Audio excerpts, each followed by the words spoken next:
Everyone. We're going to start the recording now. My name is.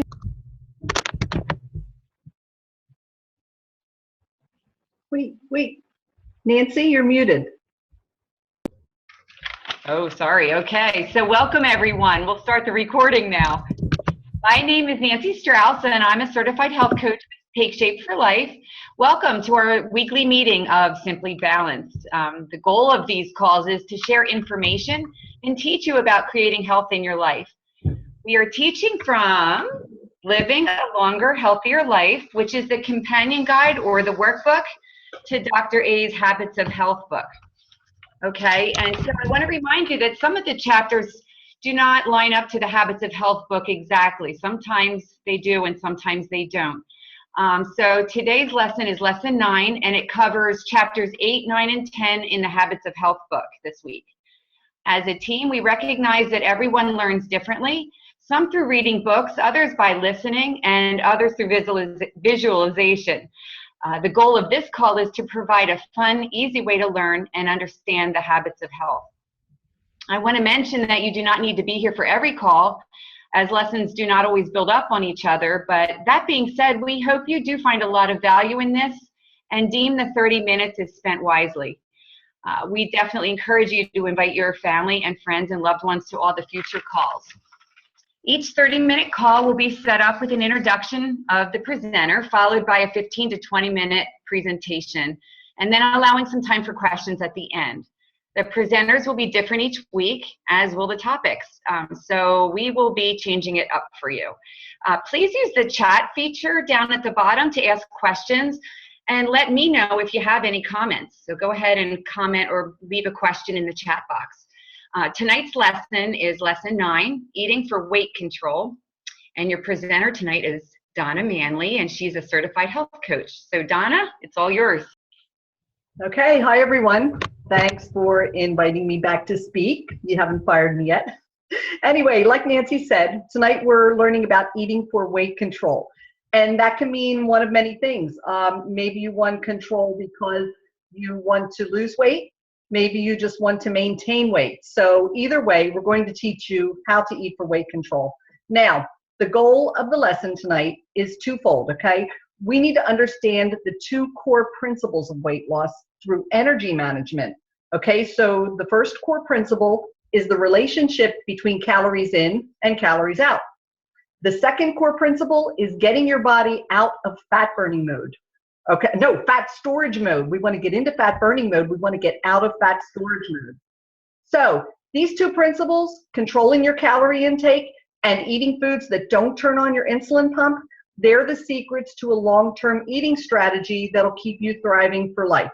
Because face it, we hear it all the time, but we don't want a diet. We want a lifestyle, right? So this is going to teach you how to do that. So let's see, we're going to move forward. There are 3 tools that are really going to help us to create that by creating a few things. We're going to create portion controlled, low glycemic, lower calorie fuelings for every meal. And that's going to apply whether you're home, whether you're in a restaurant, or whether you're on the run, okay? So the 3 tools are this. Number 1 is the 9-inch plate. Number 2 is the 3 components of that plate. And number 3 covers how to shop. Okay, so tool number 1 is the 9-inch plate. This is all about portion control. And I don't think I have to tell any of you, this is a big problem in our society, okay? And I think there are 2 contributing factors to this. If you've been watching the Simply Balanced series from the beginning, I think you'll remember maybe in the very first lesson, there was a section on how this is not our fault, okay? If you think back to caveman days, our bodies are designed in a way that going back to caveman days, we just want to eat everything in sight. And the reason is, you know, when the cavemen were out, they were hunting, they were looking for berries. When they found food, they had to eat it all because they had no idea when they were going to be eating again. Okay, we all know that's not a problem we have. We have no worries about where our next meal is going to come from, okay? We know where to find the food. So that's not an issue for us, but our bodies are made that way. So we tend to want to eat a whole lot more at one sitting than what we really need. Another factor, I think, is the fact that we eat mindlessly. Okay, think about a family dinner or you have friends over for dinner and you're sitting around, you're talking, you're having a good time, and the food's still all sitting on the table. And how many times do you just sort of mindlessly pick at that food until you realize you've eaten probably twice as much as you've needed to eat? But you're just doing it mindlessly because you're focusing on the conversation, you're just not thinking about it. So I think they're two very big contributing factors to why, the portions are really out of control. So some solutions for how to get it into control. Okay, at home, let's talk about the 9-inch plate, because there's a 9-inch plate rule. That's all the food you should be eating. So here's some really pretty plates I bought years ago. And guess how big that bad boy measures in? He measures in at 12 inches. That's big. That's way too big. Okay, now my everyday plates, there's my everyday plate. That measures in at 11 inches. But I don't know if you can see it, but there's sort of a rim right here, sort of a little indentation. If you bring your meal just to within about an inch of the edge, then you're talking the 9-inch quantity. So measure your plates, get an eyeball for where that 9 inches falls, and then try and make sure you don't put more than that on your plate. And one time I was presenting this at a workshop, and I had a smart aleck say, yeah, but does it matter how high you go? Obviously, yes, it matters. So 1 layer, 9 inches diameter. So that's your hint for at home. Now, how about at a restaurant? Okay, you all know that when you go to a restaurant, you probably get 2 to 3 times more food than what you really should be eating at one meal. So here's what to do. Ask for a to-go box as soon as you get your meal, and immediately pack up everything you don't want to eat, because as soon as it's packed up and it's out of sight, it will be out of mind. You will not sit and mindlessly finish all that food that you really don't need to eat at that sitting. So that's what you do at a restaurant. Now, if you're on the run, okay, think ahead when you're on the run. If you don't think to, pack some healthy snacks, try and think ahead of time to have some healthy snacks in the car all the time, so you won't get caught in a position where you're starving for just anything that you can put in your mouth. And so you end up driving through Dunkin' Donuts and grabbing a donut or a bagel, or Wawa. You run into Wawa, and as soon as you walk in, what do you see is the soft pretzels, and then you go a little further and it's the tasty cakes and the Entenmann's, and none of those things are serving you at all. So think ahead even about the Wawa trip. If you have to stop at Wawa, decide ahead of time, okay, I'm going to get a hard-boiled egg, or I'm going to get a cheese stick, or I'm going to grab an apple. But grab something healthier. Don't be running in and just grabbing whatever you see, okay? So plan ahead. And here's a really big one. No matter where you are and what you're eating, this goes a long way in helping you not to overeat. Chew more slowly and sit up straight. If you do those 2 things when you're eating, see, everybody sits up straight. As soon as I say that, I see everybody move. That even burns calories, folks. But anyway, if you do that, you're going to aid the digestive process, and you're going to feel full faster. So face it, the faster you feel full, the quicker you'll stop eating. If you're really inhaling your food, you're going to be eating and eating, and then what happens? It doesn't hit you until 10 minutes later, and you feel like crap. So if you do that, that's going to really help you to feel full more quickly. Okay, so that's tool number 1, the 9-inch plate. Now, tool number 2, the components of that plate. Okay, now here's a 9-inch plate with the components. Can you see that? If you can see, half of your plate should be fruits and vegetables. A quarter of your plate should be a healthy protein, and a quarter of your plate should be a starch, okay? This doesn't jive with the never-ending pasta bowl, does it? No, because this is all the starch you're supposed to have, a quarter of your 9-inch plate, okay? So that's how your food should be laid out on your plate. Now, there's another important factor. There are 3 vital macronutrients that you need to have over the course of a day. And it actually lays out almost the same, but half of your nutrients during the day should come from your carbs. Half of your carbs, half of the calories should be carbs. A quarter of them should be protein, and a quarter of them should be fat. Actually, it's a little less than that. The fat should actually be between 15 and 25%, and the protein can be between 20 and 25, but it's still roughly the same idea. Now, you might be a little worried about how to monitor that, or how to have any idea if you're getting the macronutrients you need.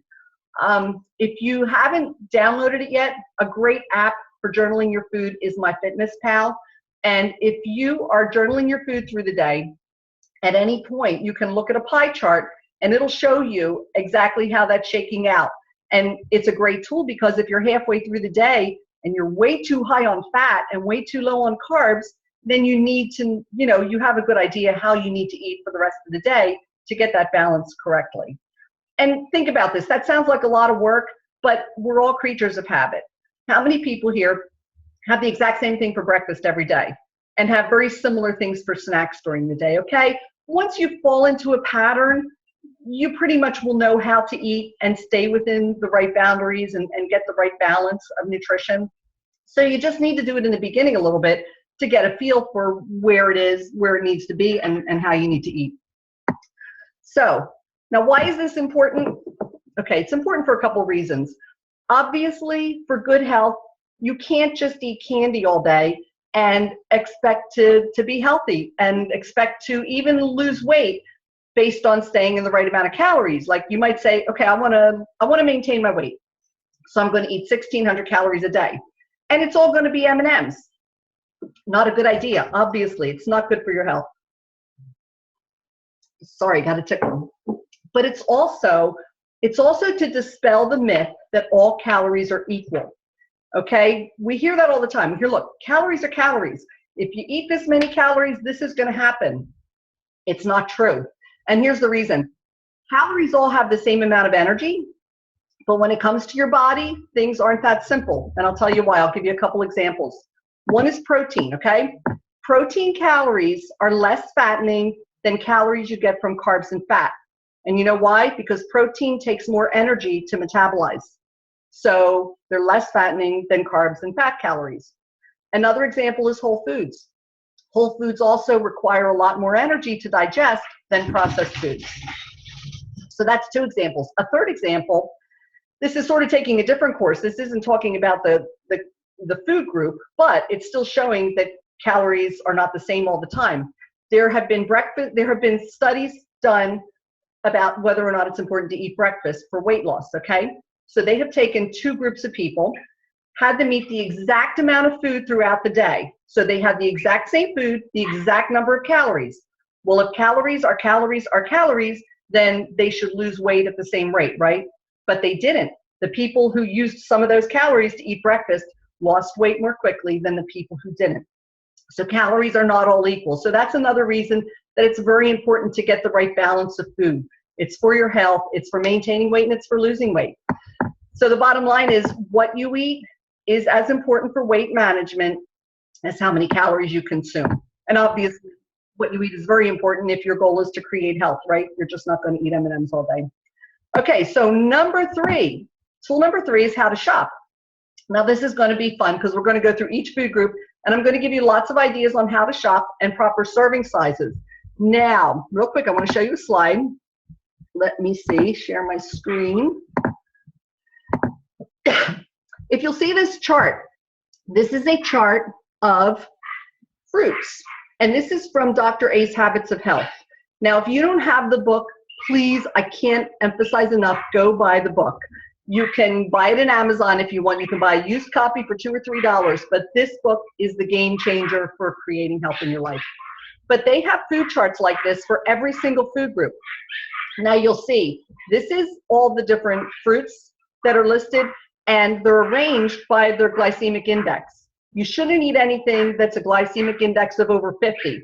So the top part of it, that's all the dark green, is the best food to eat. The second section is good, it's better. The red section, not so good. Okay, so there are charts like this for everything. And this is really, really helpful. As we go through this, I'll show you why. I think that went away, right? Yep, it did. Okay. Okay, for starches, let's talk about starches first. We want a glycemic index less than 50. A portion size for your starches is a tennis ball or your fist, okay? So think about that. Not the big pasta bowl, just a fistful, you know, or a quarter of your plate. Some samples of good starches: whole grain pasta, all bran cereal, sourdough bread, okay, they're good starches. Bad starches, okay, how about most commercial cereals are bad starches. White bread, rice cakes that we think are such a healthy snack, They have a glycemic index of 85. That's not good. That's not healthy. And then the obvious, okay, donuts, cookies, candy, French fries. We know all that. But that's starches. That's where you should weigh in on starches. The next area is protein. Okay, protein, really, really important. Protein is the basic building block for all your vital organs and tissue, okay? And this is why, like if you're vegetarian, you have to really be careful and make sure you incorporate a decent amount of protein into your diet, okay? Really, really critical. Now, the focus on protein is not glycemic index, but rather fat content. The healthier the protein, the less the fat, okay? Your less fatty proteins are definitely more healthy. Portion size. For protein, a deck of cards, okay? Now, obviously, different proteins have different fat content, so it varies a little bit, but this is an average range. So if you're out, just remember, if you get a 20-ounce steak, pack up 3/4 of it and take it home. But you want a deck of card size piece of protein. Some of your good proteins are your fresh fishes, and even a lot of your canned fish, tuna fish, things like that are healthy. Lean meat, white meat of poultry, white turkey meat, white chicken meat. Bad protein are your fatty meats, okay? Fatty meats, hot dogs, hamburgers, okay? That's your bad protein. Okay, next section, fruits and vegetables. Both of them excellent sources of vitamins and minerals. And the good thing is they're also full of fiber, which provides bulk and it fills you up faster. So again, you want a glycemic index less than 50. Portion size of this would be a paperback book. Now listen, this is the old-fashioned paperback book. You can get big paperback books today, or even like the Habits of Health. No, the old-fashioned small paperback book, that's the size fruits and vegetables you want. Or half of your 9-inch plate. That's the size you want. Some of your good fruits and veggies, okay, you think all of them are good, but definitely there are better than others. And these are some of the better. You've got lemons, blackberries, apples, peaches, zucchini, spinach, cucumbers, cauliflower. That's just some of the really healthy fruits and veggies. Some of the not so good, I won't say bad, but some of them border on being bad. And I know some of you don't want to hear that.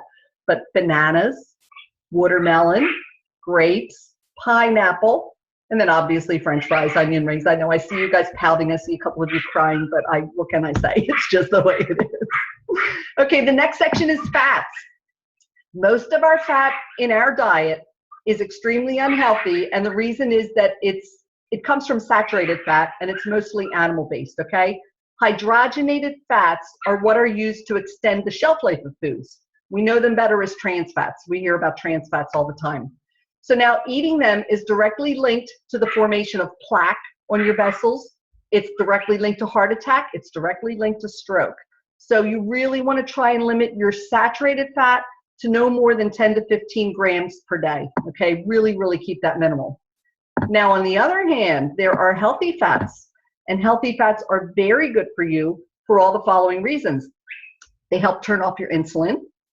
They help unload triglycerides from your fat cells, so you want to lower your triglycerides, eat healthy fats.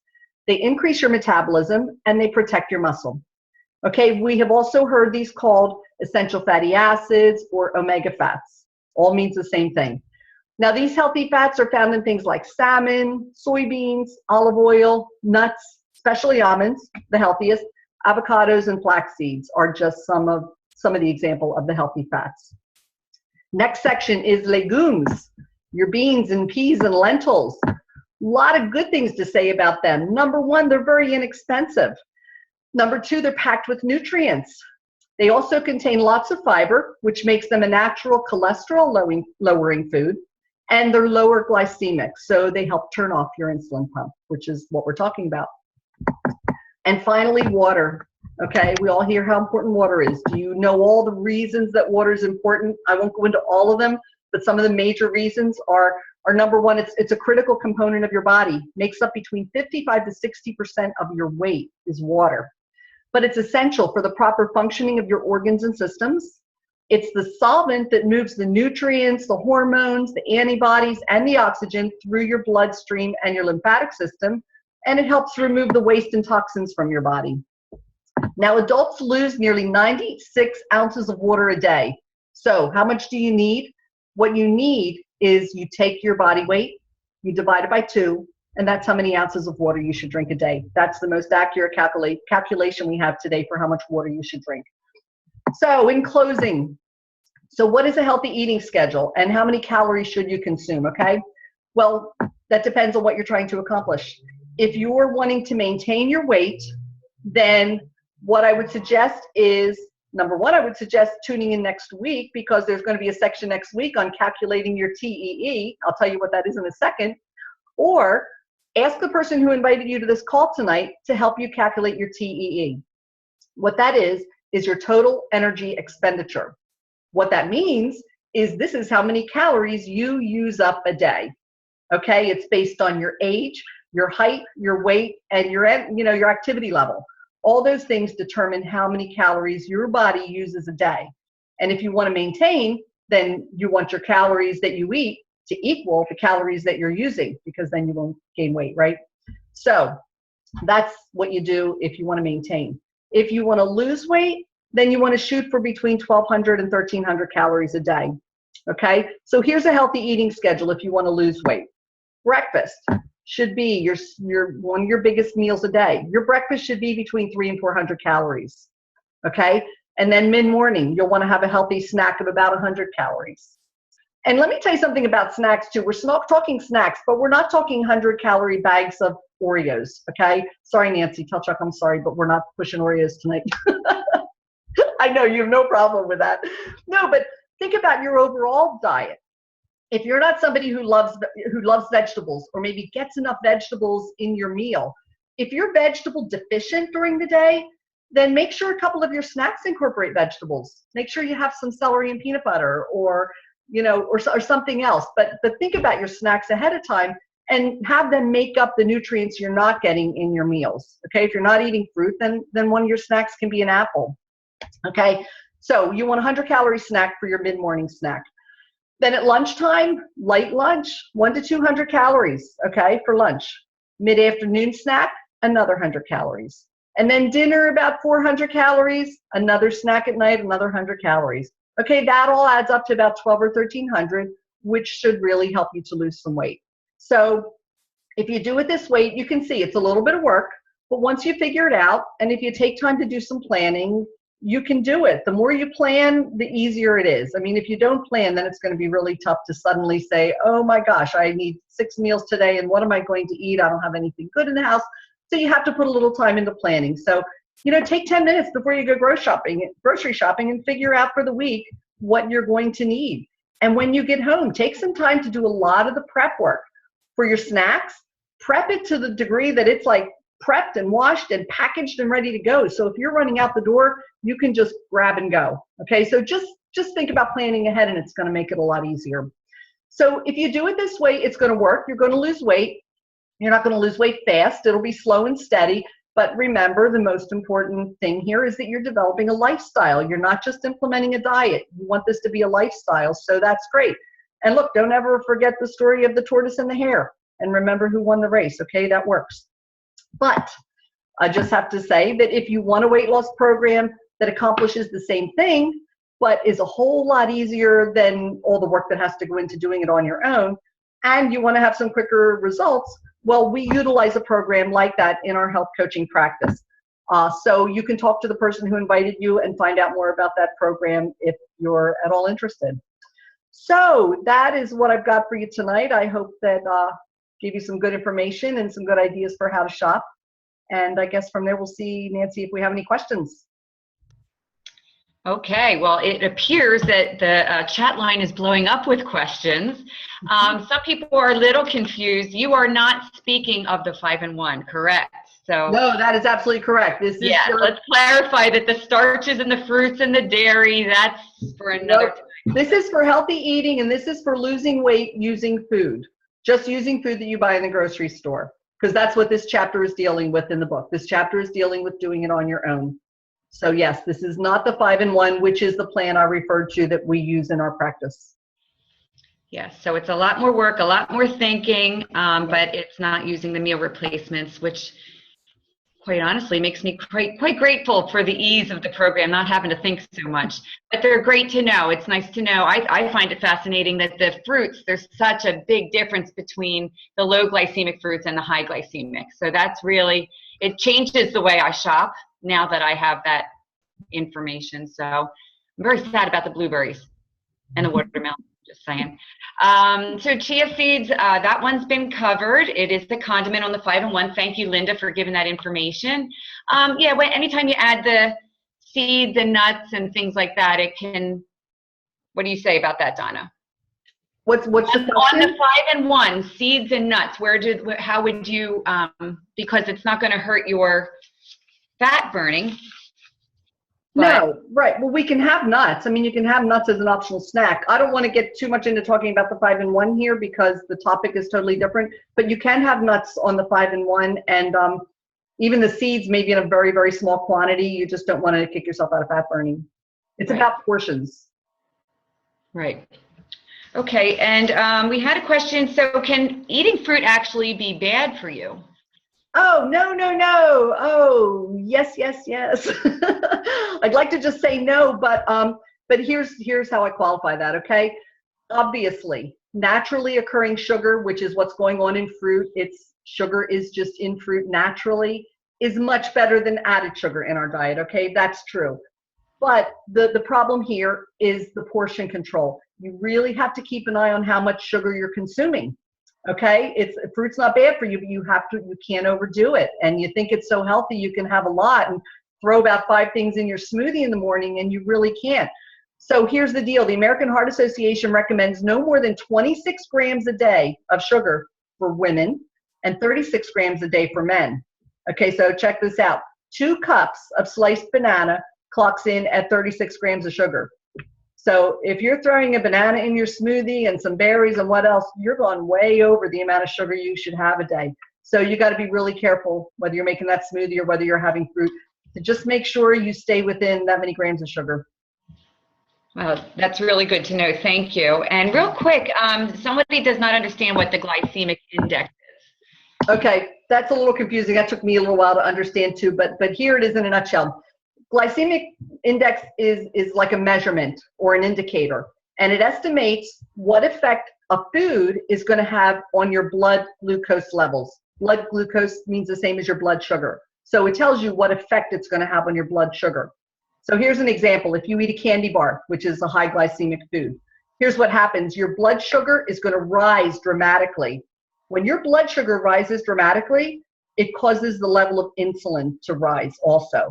And then what happens next is weird. When your insulin is elevated, then it causes your blood sugar to plummet, okay? So what happens is that causes you to start craving something sweet and full of calories, which just reinforces poor eating habits. That's where our cravings come from. That's why sugar causes us to crave, because it's just playing games with our insulin pump like this, and it's causing us to crave it more and more. The other problem with it is that when your insulin level stays high like that because you're making poor food choices, here's what happens. The body continuously uses your glucose for fuel instead of using your glucose and your fat. If your body's using your glucose and your fat for fuel, well, you're burning up your fat. If it's only using the glucose, then your body has gone into fat storage mode and you've become a fat storage machine, and that's not what you want. So hope that answered that. That really helps a lot to understand why we have our cravings and that vicious cycle that we have. So going low glycemic can really break that cycle of the craving. So that it all comes together when you understand. So thank you so much, Donna. I hope you guys really enjoyed tonight's presentation and learned some great info. So next week, I'm going to be teaching Chapter 10 on eating healthy for life, including transition, off of the 5-in-1, and maintenance. So this is an area where a lot of people are fearful. So I recommend listening in next week, tuning in, same time. Please be sure to go ahead and invite your family and friends and anybody that you think might benefit from learning healthy habits. Stay simply balanced, okay? Because remember, healthy choices mean a healthy you. And please stop recording. See you next week.